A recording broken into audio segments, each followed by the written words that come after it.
Technology has come to stay, whether we like it or not. That means that we must orient ourselves in the best way possible to use tech and quickly adapt it as part of society. The necessity is created because of three things. One, if we do not adapt and adopt, you push the tech into silos without proper regulations, and in the development of that tech, there's a lot of harms that happen to individuals, especially those that exist within those spaces. But two, when you do not participate in the step-by-step development of the tech, and that means that there's a gap in integration after we inevitably realize that the tech is here to stay. And three, you centralize the control of the creation and development of the tech, eventually give a cabal control over society and the eventual adoption. So things like price control, who has access, is then determined by them. We think these are great harms that we want to avoid. The Congo in this debate then addresses the reactions people have, especially in the earliest development of tech, because at every technological breakthrough, especially in the conversations of in the possibilities and capacities of that tech, people have reactions because it often means a disruption to the normal way of life, the patterns they are used to.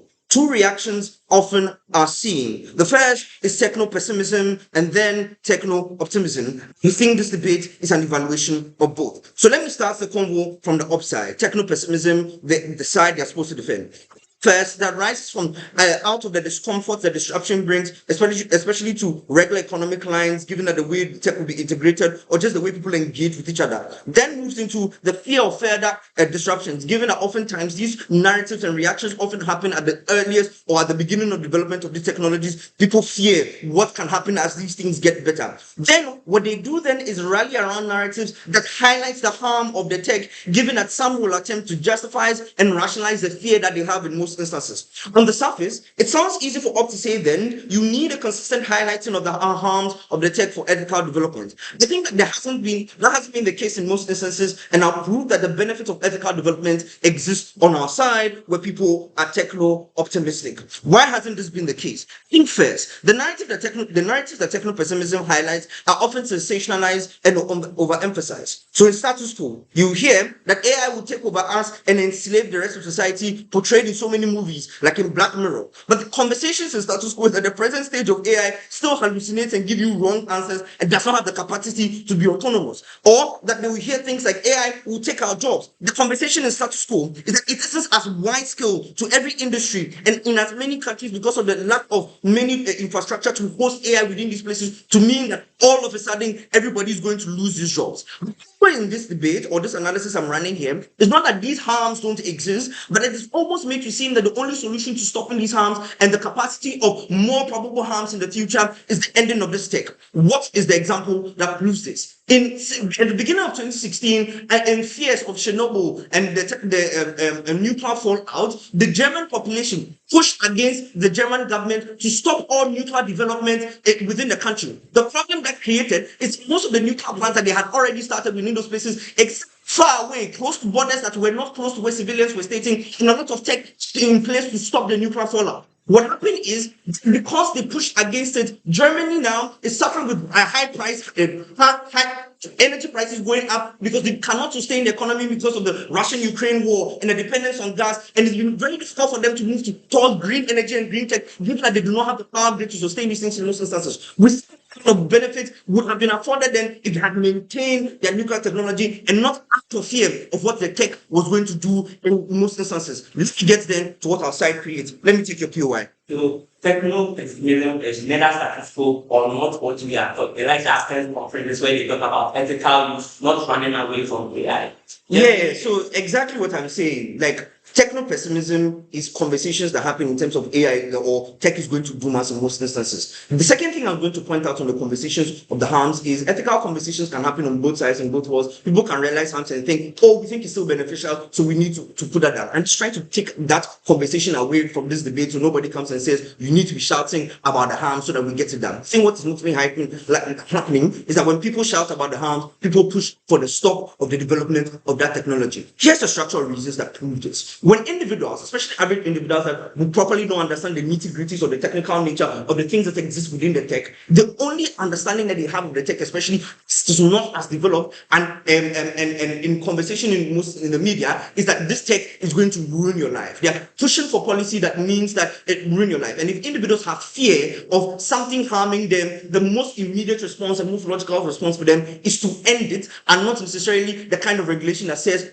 we should keep it. We think then it becomes a regulation challenge that exists for like the regulators in most instances in kowtowing to the political understanding of let's end it or let's keep it and find a way to deal with it. How does techno-optimism on our side encourage the form of regulation that means that you have the development in a way that is safe on our side? Because we think that if individuals are made to believe, consistently engage with the narratives on techno-optimism side, that this tech is going to solve climate change, that this tech is going to help things get better, technology, reach places in Africa or places that individuals need benefit, we now begin to recognize that this is something that potentially has benefits, and even if they don't understand how the tech works, in their mind, it is something that is inherently good that we need to keep. What does that mean? It means that push for regulation then would be that we need to be able to maximize the kind of development that we have, such that one, for most individuals, we need more access, because if it is good, let everybody have access to this, reducing the capacity for a cabal or silos to be created in most instances that mean that accessibility becomes a problem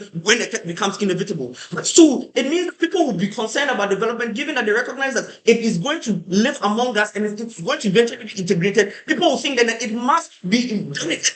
That means that it's not going to harm us at the end of the day, given that there could be problems that could arise. Because again, individual can recognize that something can be generally very good, and the process of getting there could have some hitches in most instances. We think that kind of approach, especially the way they deal with the regulators, is what be able to get the things that do well. The great example of this is people in Europe are not so opposed to the conversation of AI and tech. So the push within the EU was to get GDPR, data protection, to reduce the kind of harms that they think will arise, but not that we should put AI all together and then the general adoption, especially took great root in the EU in most instances. We think that should exist in places. The greatest harm, especially of techno-pessimism, is in places like the developing world, where there's not even just a proper general exposure to the tech in a way that means that people engage with it in the best way possible. We want the integration of tech, especially to get to those places, if people understand that it is beneficial. Let's not put it away.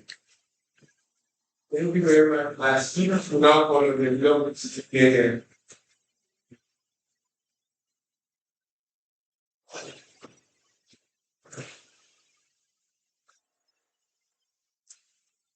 To do timelines.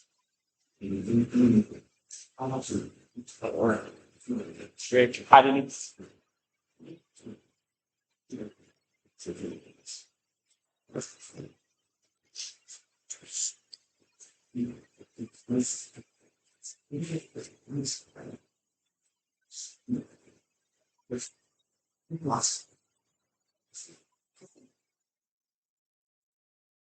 All right. We don't think the manual, in any sense, tells us that what we are supposed to do as all is necessarily to say that. We don't think. Let me start. That's all right. Read another piece. It is. I should bring it down. Is what it? Yes. We don't think the manual forces us to support that kind of like a comparative that they are saying.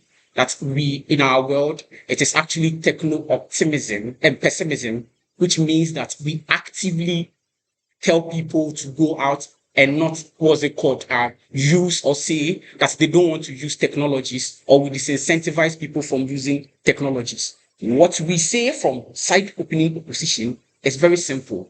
We don't think every problem that humanity goes through is one that necessarily can be solved by technology in of itself. This is where our engagement should actually be at, and this is what we are going to do for you within today's debate. I'm going to start the very framework, because I think these guys don't do enough to tell you how the social issues and environmental issues and all the other issues that exist within today's conversation truly really looks like. But I think you should also understand this, that not every limitation is actually an oppression. This is what you need to understand. And that not every problem should be solved through technological escalations within that particular life regard. Because this is what they actually say. That for the person that is actually hungry, for the greed that exists within society, all these other social issues that we have within society as a result of human interaction within that particular regard could only be solved through technologies within that particular regard. That is the word they push for. If they misunderstood what they were supposed to actually defend, we are sorry, then means they are out of today's debate. Some problems requires restraint. Some also requires that we redistribute, and some also requires compassion. We think none of these things are ones that has always been shown that what's it called, capitalists do have within society in of itself. Notice that at the point in time when we want to push the idea that technologies is the way in which we are able to solve most of our problems, it means that we want to empower capitalists to always exploit humanity more within that particular regard. But then you need to understand that major technology and technological leap that exists, right, creates a consequence where capitalists act as if they are trying to actually solve the problem. But the truth of the matter is, the African capitalists, they profiteer from the very lacuna that already exists. And so what they do is that they try to massage that specific, thing that is actually happening, or try to create something in new that they are trying to solve the problem. But what we see is that they don't solve the problem. For example, you use your iPhones. They could have done Android version, 16 right away, but they are going to do Android version 1 for you, so that you buy that Android version. Then they actually increase another version. We know all these things, that humanity needs better camera, and that is what we actually seek within society. They try to make things look as if they are trying to solve problems, but they never solve problems within that particular life. I'm going to argue one principle, and I'm going to show you 3 other practical cases that could exist on our side of the house. You need to understand the core principle here. Here's the thing. We think that the techno-optimism in of itself assumes that every human problem is fundamentally an engineering problem within that particular regard, that always requires that people who are technocrats should always be the ones that actually take the lead in solving this specific problem in of itself. Notice that I told you that there are certain problems that humanity goes through, like things like the social things that has got to do with social interaction, things that require empathy, passion, all these specific things. But notice that in a world where you say you support techno-optimism, it means you create a scenario, or you create a very environment that says that every time it is only technocrats that can be able to actually solve problems that exist within society within that particular regard. So things like the political issues, inequalities that exist within society, all things that has got to do with redistribution, and all those specific things that are supposed to be solved by politicians that we voted for, and all these specific things, tend to now run away from these specific issues. It means yes, what's your opinion? I go to the debate as about things value what's but so the matter is explaining. So I really don't make so many problems that science and data, like psychology, statistics. So they are using statistics. I don't know. So here's the thing. I've mentioned problems. Problems exist. Greed exists within society. You are saying I've not mentioned any problem. We think all these issues cannot be solved by technocrats necessarily. We think these issues should be solved by people who actually religious people who actually close to other individuals who can understand their issues very well, and not to be given to the third party or capitalist who is sitting within America, who is trying to say that he's trying to solve the problems that people that are in Ghana are actually facing or going through within that particular I think the last POI. Who are the likely people to buy into the narrative that techno-optimism is? Well, here's the thing. This supports dates. At the point in time when you say that you are supporting this specific thing, well, it is people that are going to. Sorry. What's.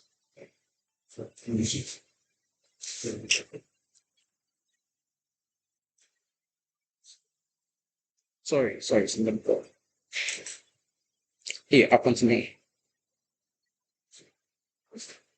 Well, at the point in time when the government actually supports this specific thing, it means you impose these things on the individuals that live within the state. The reason why this is even more terrible is that you now put the hands and the faith of the people, and you don't put the fate of the people in the hands of this particular, like, what's it called, capitalists at the end of the day. But notice what actually happens here. The politicians or the government within the what's it called, these spaces themselves are most times in bed with this specific this what's it called, capitalistic like individual. They actually use them to run their campaigns and all these specific things, etc. It means that you create a system that is a system that doesn't a system that actually takes power from the people. This is actually also bad. So Dorvlo, if you wanted why this specific thing is bad, we think it actually like takes power from the very what's it called, democratic people who are supposed to actually determine how their state is going to run. Because at the end of the day, if that politician is the one that is controlling the state and using the resources of the capitalist, whatever the capitalist tells him to actually say to the people,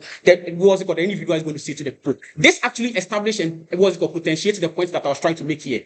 Because notice, at the point in time when now the capitalists have the control of the government, then it means that they are able to further like gaslight the people that they are trying to solve problems that actually exist, and they still don't solve those specific like problems. So etc, when they can create higher versions, they don't create those higher versions, they create lower versions of like what's it called, and models and things that are supposed to like what's it called, start issues, like levels, assuming that their technologies has the capacity to really tackle these specific issues. They don't do it. They will always like run about the what's it called,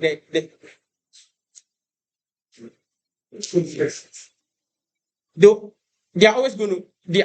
It's fine. Elisha, I wanted to just finish. I just wanted to. It's fine. It's fine. Let's try very hard for the speech to end and this. Hoping that it's level of the very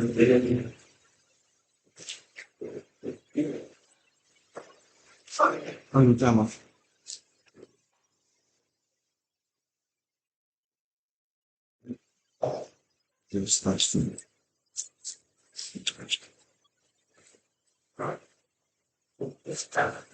give me a second.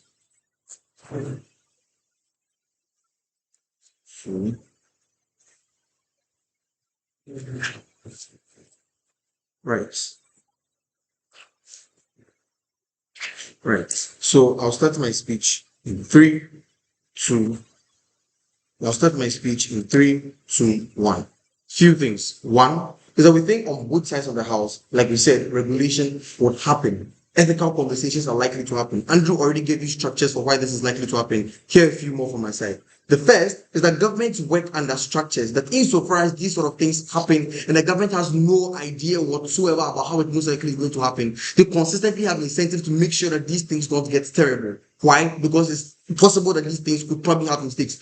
Panel, we think techno-optimism does not imply techno-delusion, which is to say that we'll be remiss and idiots to say people do not foresee any hitches along the way. What that most likely means that insofar as governments do things like sensitivity analysis, possibility studies, all of these things, it is very plausible to say that regulations will still happen insofar as these are like technology that could change and revolutionize the way things are done in status quo. Regulation will still happen. Secondly, with the comparative is techno-pessimism, even though our case doesn't specifically rely on that. Because if people are happy about technology, the direct comparative that they are not happy about technology. I don't know the pseudo debate that they are going to have, but the reality is that whether you buy that framing or not, our cases still stand. Let's start from the very top. One, we think that the truth value in this particular debate is specifically irrelevant. Why? Because maybe it's a lie, maybe it's true. Let's assume that we don't know. We think the pragmatic manifestation that happens in status quo is a good thing. Why is this true? The first thing is that the point now where people believe that all problems can be solved by technology, it encourages these individuals to engage these technologies in the development, like to develop these technologies in the first place. You know what this does? It causes a trickle down because maybe they will not be able to solve cancer, but these are the things they get trickle down benefits. So side benefits, things like medicine that's able to solve a certain part of cancer, which helps these things. So, for example, you take a look at the space race. The goal was to send man to the moon. In the process of reaching that place, you know what happened? Things like satellites were developed, things like internet were developed, etc. We think the pursuit of techno-optimism in and of itself leads to trickle-down benefit. That benefit is individuals in the first place. Same thing, large analysis. Notice, that research and development is expensive on two levels. One, expensive in terms of time. Testing, like retesting, testing. Things like legal restrictions, bureaucratic structures, etc., mean it takes a significant amount of time for these things to actually become technologies from the inception stage. But two, things like resources, like raw materials, patent suits, etc., payment of research, compensation, all of these salaries in the first place means that it takes significant amount of time. This directly counteracts with the argument you get from this side that now everybody starts flocking to these things to solve their problems. Which is surprised that it takes periods of time. It takes 40 years to develop a technology substantially. It is ludicrous to say that people sit and look what terrible things happen and wait for the development of this technology. We will wait for the next 40 years. It doesn't freaking matter. It doesn't freaking happen. Secondly, that insofar as it is so expensive, it is not available to the vast majority of people to do it willingly. They don't see it as a plausible option. The manifestation in of itself means people most likely do that time to fix problems. So maybe you've not been able to develop a green technology that makes things clean in the first place. Recycling, because that's what you can do at the moment. Insofar as lack exists in status quo and delays in status quo, we don't get this logical to say people just jump and don't do anything at a particular point in time. That doesn't make any sense in the first place. Let's move on then. Second, we think this manifests in a beneficial way socially. Because at the point in time people believe that this sort of thing is beneficial, glorification of people who engage in it happens. Why is this true? Concept of salvation is one that's extremely desirable to the human mind. You want to be mankind savior. I think that's why he tell children that doctors save lives and more children want to be doctors. Again, this is not just every child who hears out. Who like are dying can be saved in the first place, who want to become doctors. This is the vast majority of people when they hear that they can do good and influence the lives of others and leave behind a mark, an indelible mark in the history of mankind, probably are going to take that chance. You know when this happens, it encourages more people to engage, it encourages more people to become scientists, to develop technology, so they can leave that indelible mark in the history of mankind. Two things there. It means get more of those trickle-down benefits, but secondly, in the instance that you are able to develop these things, because we increase the propensity of these things happening in the first place, this is beneficial. Next thing, we think at this point in time, it influences government much better. Why? So the incentivizes funding for technologies and development. Why? Because this is the government able to fulfill its social mechanism and social responsibility to fulfill the desires of people. You know what this like does? Government fund more of these things. They give things like holidays to corporations who can develop these things. They give money to the average individual who probably want to do these things. Notice, the capitalist individual, they develop technologies of both sides of the house because they have an incentive to maximize capital and maximize resources and income. What in our side of the world, we give these things to individuals and we reduce the barriers of entry for the development of these technologies. So in this side of the world, more expensive, meaning the capitalists they are so scared about, and they really want to develop these technologies in the first place. We make it not more accessible. The vast majority of people in status quo are better able to take these things or take a few from closing. Three, okay.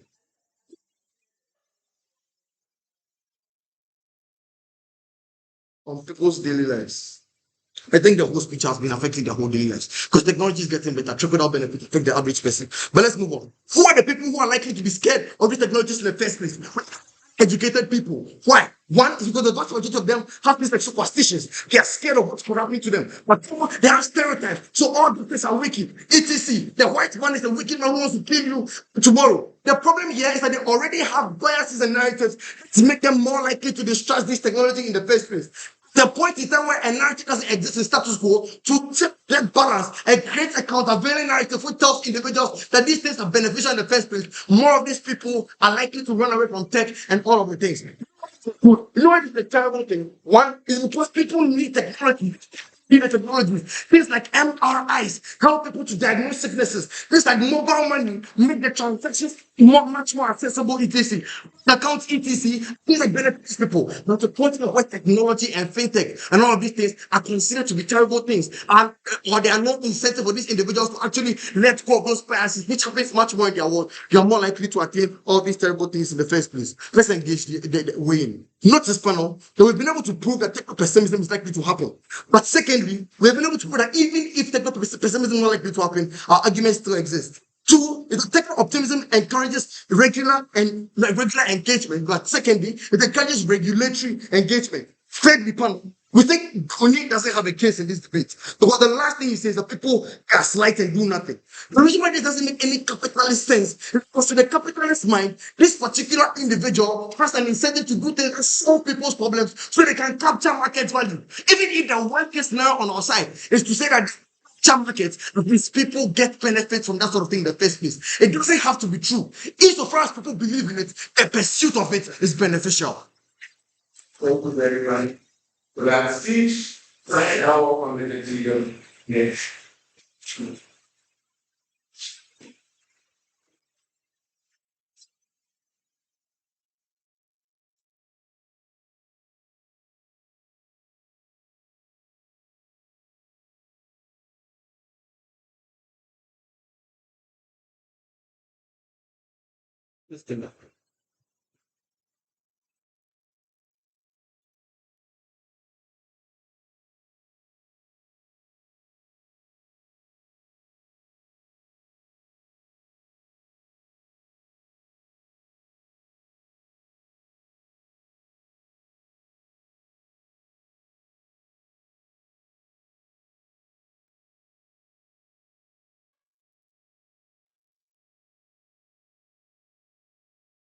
Support motions don't require uh, counterfactuals. And this is beyond rebuttal, it's just saying they wasted their time proving techno-pessimism, even if you don't consider it as a rebuttal. Because support motion, it's simply whether the likely manifestation is a good thing or about a bad thing, and not whether if you don't support it, a counter narrative would arise, and that particular counter narrative is bad, so we should support it. That works more in prefer motions and belief motions in that instance. But secondly, I don't think the status quo, which they try to explain to be techno-pessimism, it's even techno-pessimism. Like I explained, one, status quo is more like having conferences, dialogues, educational systems that is teaching people that you cannot do anything about advancement, so you have to adapt and use it all. It means teaching people, encouraging governments to put in place systems that is supposed to check the rapid development of these particular systems. I mean, you for people in Kenya, we know this because they're having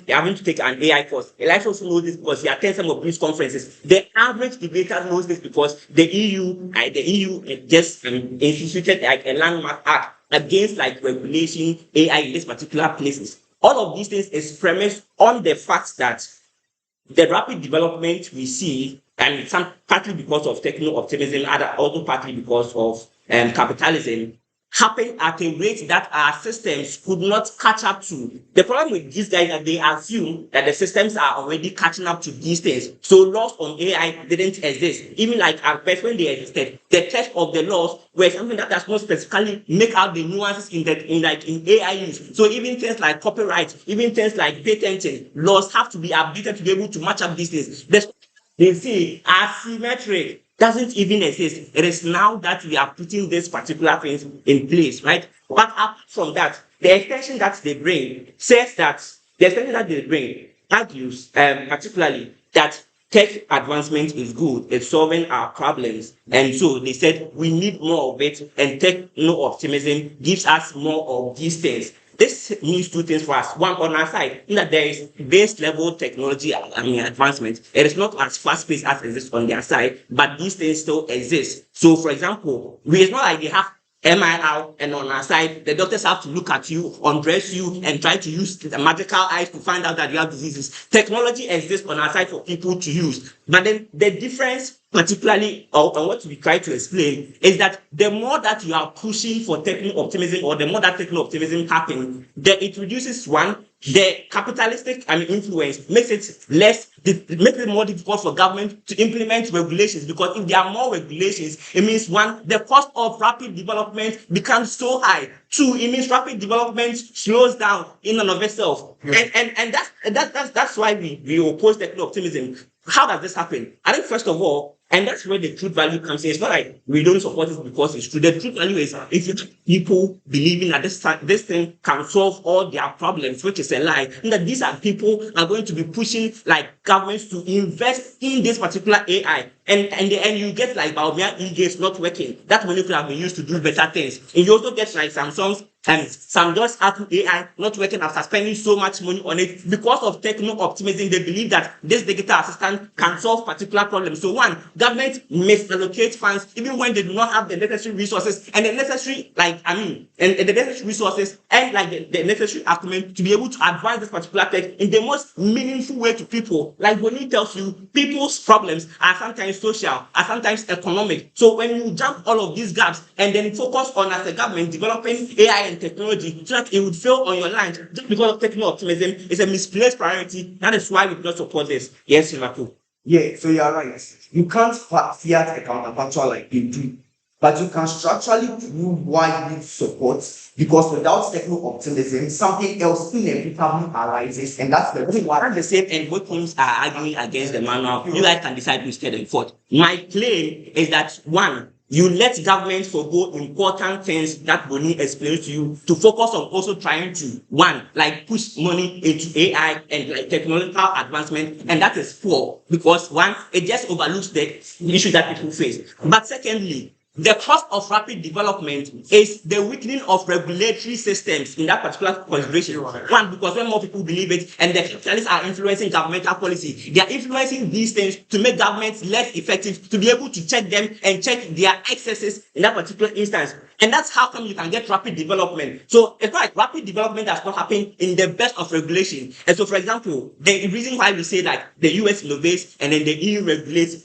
because the US has lax laws that allows people to advance capitalism with capitalism, but EU always has laws. So even before they are able to have like standing AI companies, they have regulations. So that's what we get on our side in this particular instance. And that's why we are against techno-optimism. Because the moment you let people believe that this is something that works and you want to support it because you want more of this particular growth, that is where like more capital is pumping into it, like they said. When more capital is going into it, some of it is lobbying government to weaken laws, some of it is being used to navigate around patenting, navigate around paying creators what is due them for the kind of work that AI takes and then it's being trained on. All of these harms are things that happen to people. The question then is, for these particular people, are these things more beneficial to them or harmful to them? I'll take your question.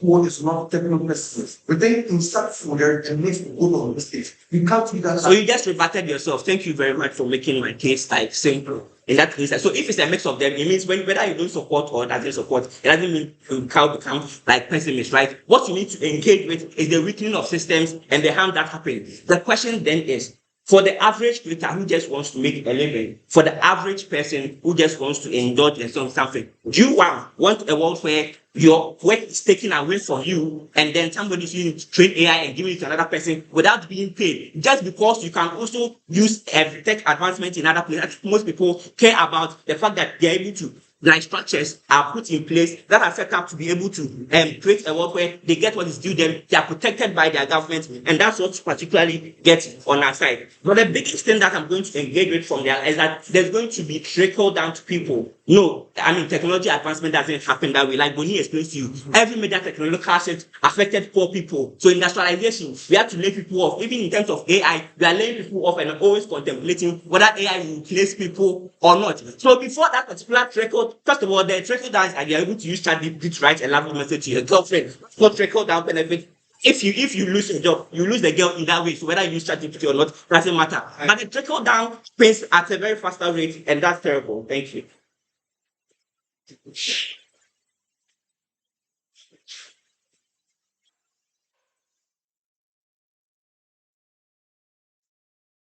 Thank you very much. That brings us to the end of our start of this now. That's all I'm going to say.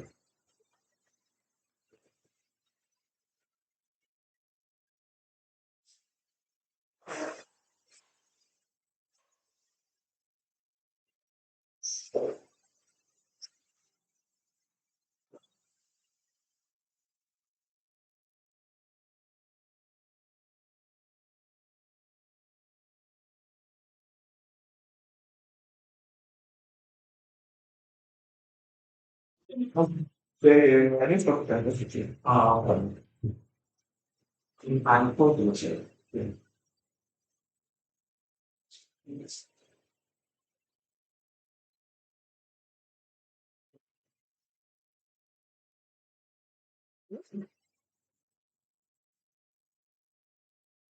Beginning my speech now, we think there are things in this world that objectively are bad because they offend your collective conscience, something like genocide. But technology isn't one of right? Because the harms or benefits conversation is very inconclusive. But then from closing opposition, we think that the dependence or the over-reliance that follows techno-optimism and how it affects people can be really bad for them. And unlike what these people want you to believe, we don't think it's technology in itself that will harm us. It is when people start looking at it and thinking that that is like their problem to all my, their solution to all my problems, like ever. And then these people tell you that, well, they try to show you that technology can't really solve all your problems for like all the issues that they highlight with technology. We think that's a very high burden. I used to show you how the belief actually affects people. So first of all, like in this time analysis for much of my cases, where does the dependency come from? Because they give you analysis on that. That's when the big corporations make some of these technologies, they invest a lot of money into it. And obviously they're going to have to get their money back. So there's the incentive to like make it very accessible. And this plays out in 3 stages. First of all, they'll give you the service for free. And then when people start to become so reliant on this that they cannot do without it, then they start asking you to pay for it. A typical example is AI, some of the AI platforms. Now we need to pay for ChatGPT and all of that, right? And then this like moves into other aspects of people's lives. Something like health. The dependence has made it such that now the first thing most people will do when they're facing something is they Google their symptoms. In education, children are apparently becoming stupider because now they are relying on AI to do their assignments and people are no longer thinking critically. Multiple levels of analysis on why this belief makes people so vulnerable to a lot of things. Number one, blind spots in their eyes. Because we think the addictive nature that these guys and we have shown to you, coupled with their belief, makes people overlook their harms. And it's not going to be like what these people tell you, right? They tell you that, like, we believe them, it's going to get better objectively because, like, the people who make it still need to get their money back and they still need people involved, like people to use it. But then the harm starts when people become too reliant and fall into the loopholes. So, for instance, like the bad things that come out of people using it too much. For example, like the suicide rates caused because like people were talking to their AI and then they felt that was the best thing for them to do at a certain point. Again, the school children example, and like among other things. And number two, I think I've already dealt with like, the big corporation incentives because like, and the extent of these guys' analysis is that they'll sell a solution to the problem that they've created. You think it goes deeper than that? Because like even if the intent behind it is not malicious, they genuinely just want their money back. There's still the incentive to overlook some things that would have made people's lives better. Because like making people's lives better is not going to get them the money that they want. Just like how the idea that there's no ethical billionaire on the planet. Yeah, so I already analyzed what people want to rely on, especially because of their life and the resource basing the job fixing the thing. But second, listen to them so far with chicken on both sides of the house. All the houses in rich are very symmetrical. Relax. The thing about it becoming objectively better, I said at the top of my speech that it's going to happen regardless because the people still want their money back. But then the harms, because like them getting their money back does not automatically translate to you getting the best version of it. Like they're going to be ads on YouTube and it does not make the YouTube experience better. But then they are getting money from the ads. So like, yeah, it's going to get better.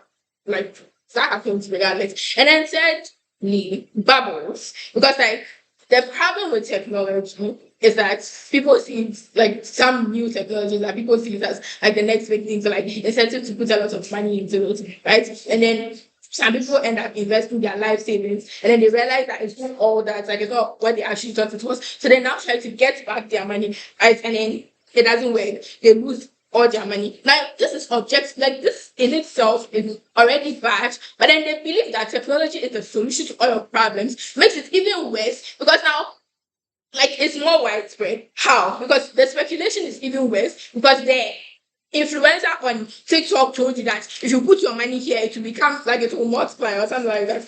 Notice in the past, it was just like the big corporations that are doing that. It would have been so bad because like they would have been able to bounce back from that. But then when the ordinary person is getting involved and probably investing like their pension plans or their life savings into it and they lose all their money, it becomes much worse in that regard.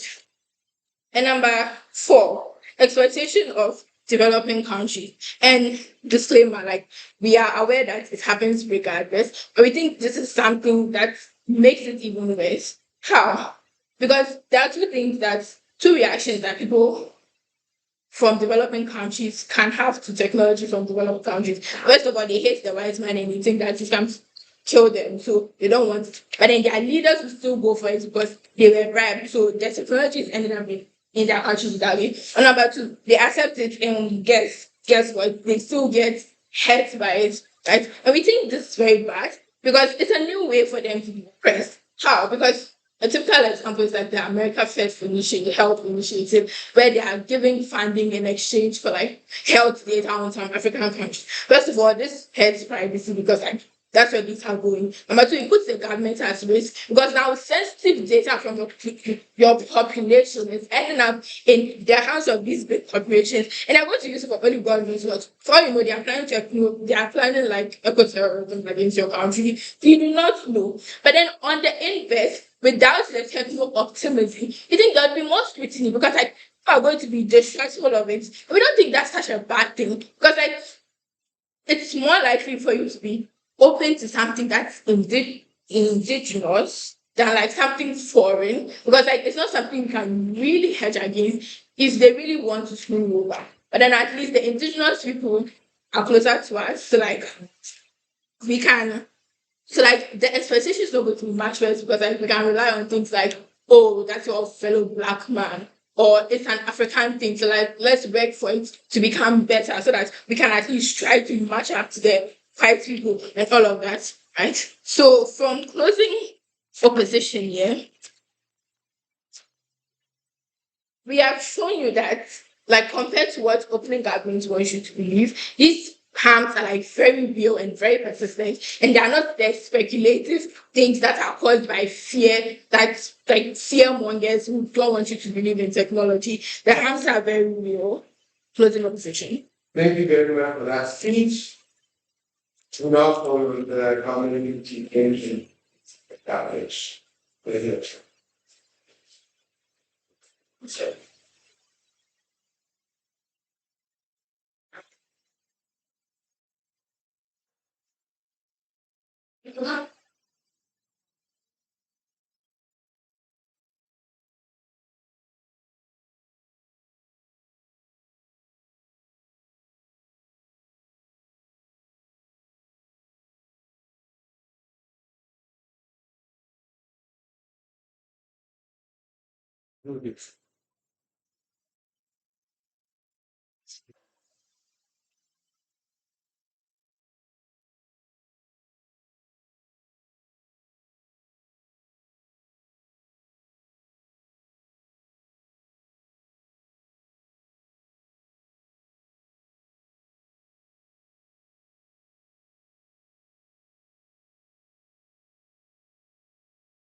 Let's start with closing government case. Because their case explains that at the end of the day, technology is still probably good, but techno-optimism specifically has options that are essentially bad. But the way in which they tie the bad harms exclusively only to techno-optimism is really wonky. Why is this the case? First of all, their case implicitly agrees that technology is equally going to exist on their side. What that essentially means is that all of the proponents that they explain would be the harms of technology could still potentially exist on their side. But the reason why it is actually less is because of a couple of things. First of all, is that there is not a lot of massive investment in technology as they concede or as other teams concede. There's not a lot of governmental investment.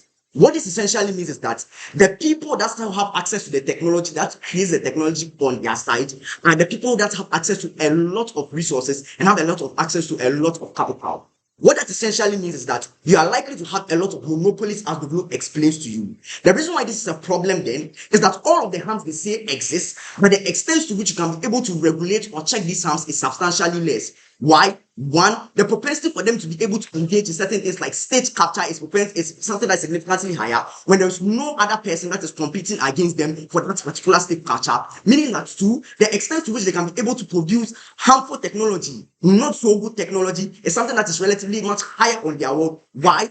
One, they have a little competition to cause them to be innovative, little competition to cause them to be able to do things with technology, meaning that the extent to which people have good experiences with their technology is significantly less. But the second response to this is what to explain to you about niche technological advancements, which you have on their world.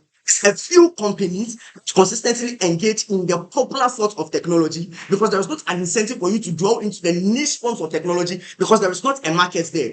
Case in point, certain things like male contraceptives that does not have a lot of funding, but it's being practiced by the feminist movement because typically they don't see a need to create male contraceptives when female contraceptives are there.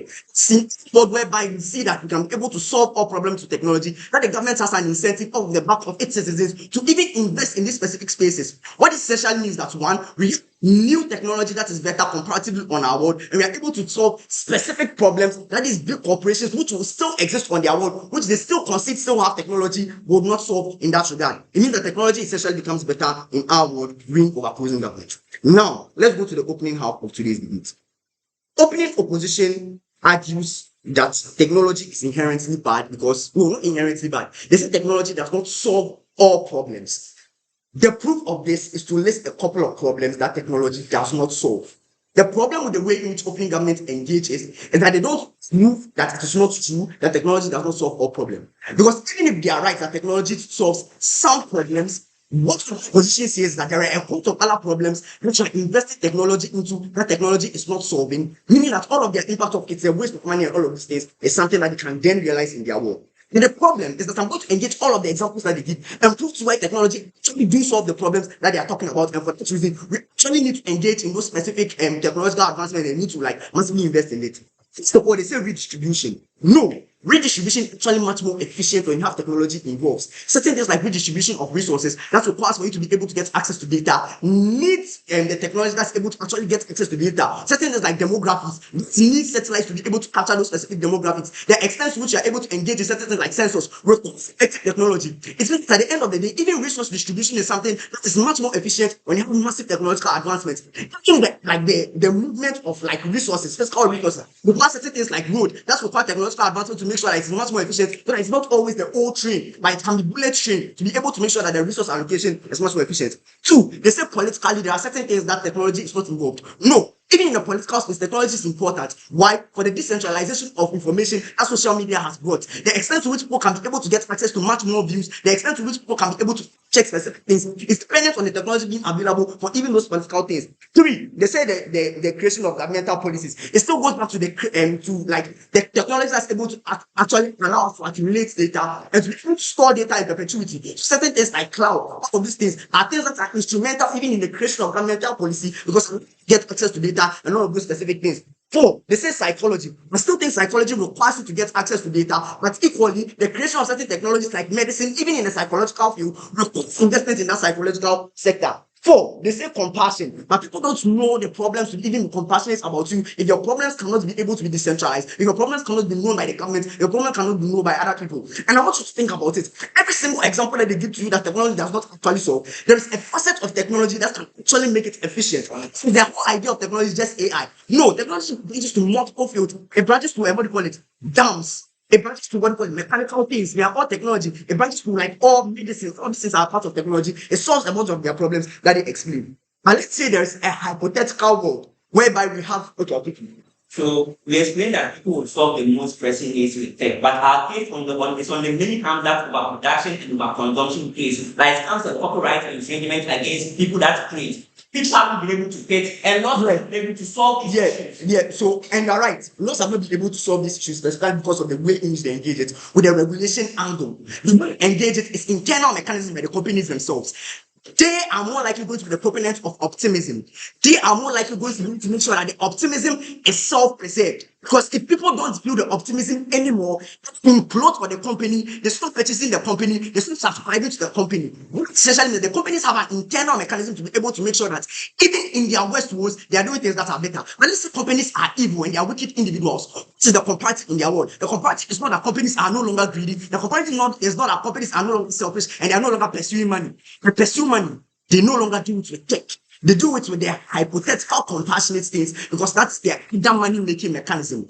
If these things are things that are sensitive, then the worst thing that you want is for now venture into it, and the point why they don't have tech as the alternative, their incentive to make money still exists. What that essentially means is that companies are bad on both worlds, but the exploitation happens specifically for these issues. At least we leave these issues specifically to the government and do not allow for the capitalists to venture inside, provided the capitalists are evil. So provided the capitalists are evil on both worlds, it is better that they are evil in tech than evil in their hypothetical compassionate things that they are talking about. I'll probably explain to you why even these hypothetical compassionate things still require tech to be able to what do you call it, succeed in that regard. There's a big problem in the way in which they did their speech. Because listen to him, he says that he does not need to prove a comparative. But the way he defends some of his cases is by proving why the comparative is better. So case in point, he says that, well, the issue of regulation does not exist because in the comparative, which is his world, regulation is still going to exist. He says he does not have to defend the comparative. What that essentially means that in the way in which the implementation works, there needs to be a comparison to be able to know what optimism is and how the hypothetical world without optimism is more likely going to play out. What you explain to you is that it's more likely going to happen is the issue of overregulation. It's not just to view the thing as bad. It is the offshoot of that. Overregulation, it slowly kills the companies in this regard. We are proud to be closing. Thank you very much for that speech. We'll now call on the upward to name the committee for us.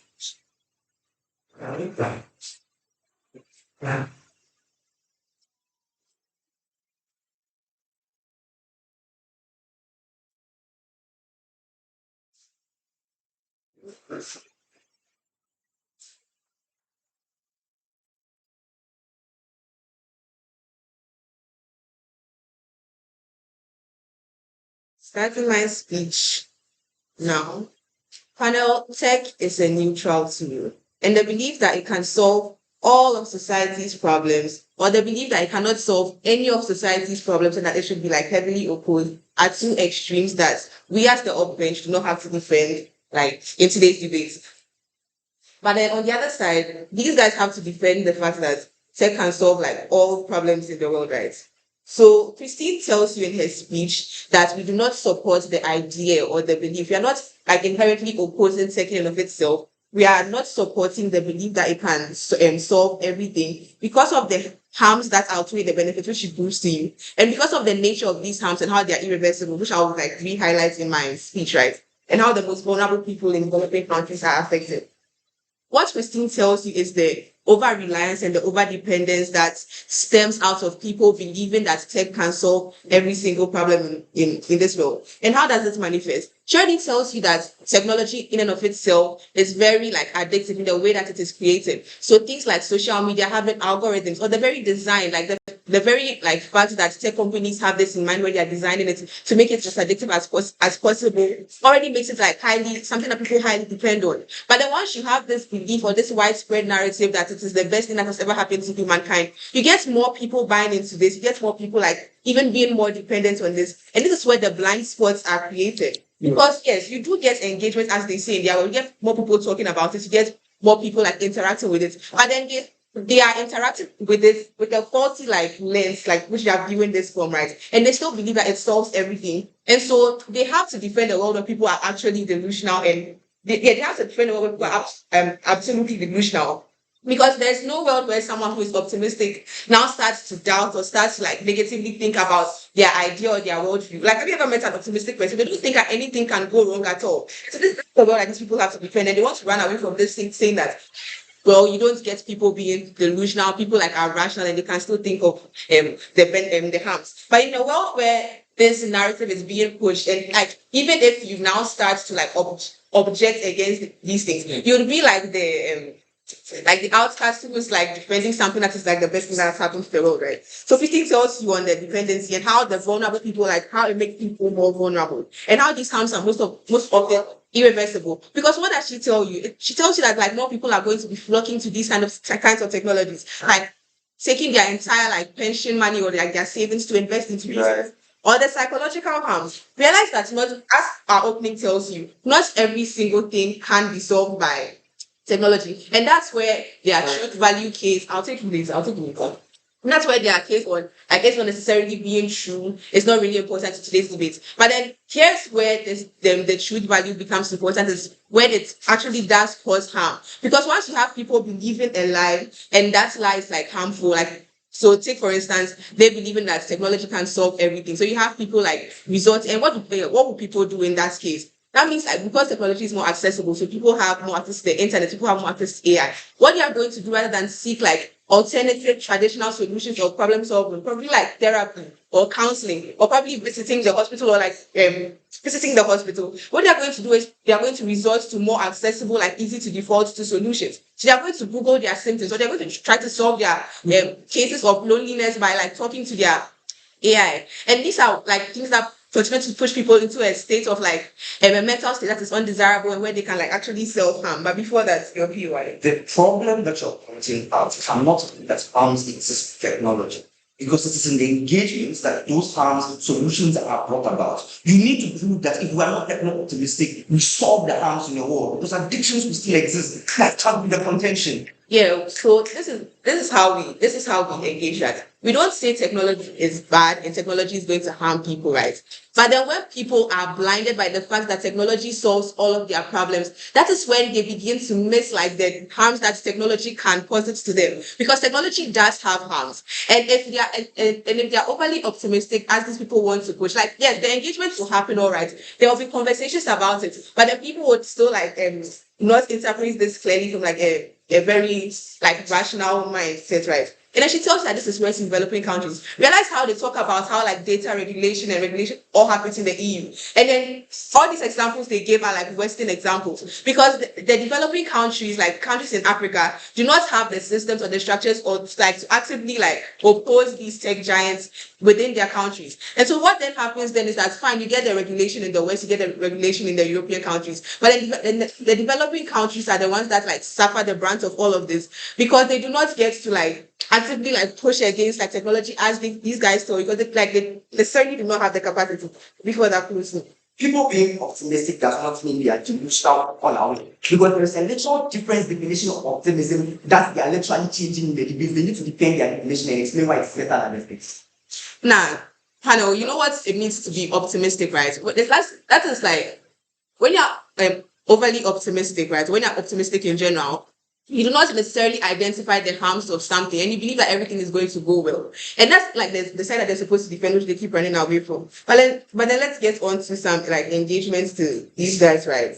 Let's get on to some engagement to these guys. So they talk, Henaku's biggest case, right, is on how there's necessarily like over-regulation of the tech space right now. And so people are not able to break this, people are not able to like get into like the tech space, and so technology is like not so accessible to people and there's a lack of competition. And once we have techno-optimism, that means governments are more likely going to fund these like tech corporations. But I realize that governments are also like rational actors, right? And they would want to push money into places where they are going to reap the most out of it. So ask yourself, which companies exactly would they be investing into? It's the monopolies that already existed, it's the status quo that their money would keep being pumped into. They're not going to just invest into any random guy on the street that thinks that like they have the next big like tech idea or solution. And so you keep feeding these monopolies and they keep being like monopolistic and they keep like being like the centralized thing. Like it's already time. So yeah, the other thing then is on how they also talk about like the centralization of control, how tech companies like there's a need to break that monopoly thing. But then Christine tells you how these tech companies need to profit off of their tech, right? And so if they are not even bad actors, let's say they actually care about the welfare of the people, they still need to make this money back and they are still going to like do everything that they can to take advantage of people's techno-optimism to undercut like every like necessary procedures that they need to go through to make this thing safe and efficient for people. Yes, so for these reasons, we are proud to.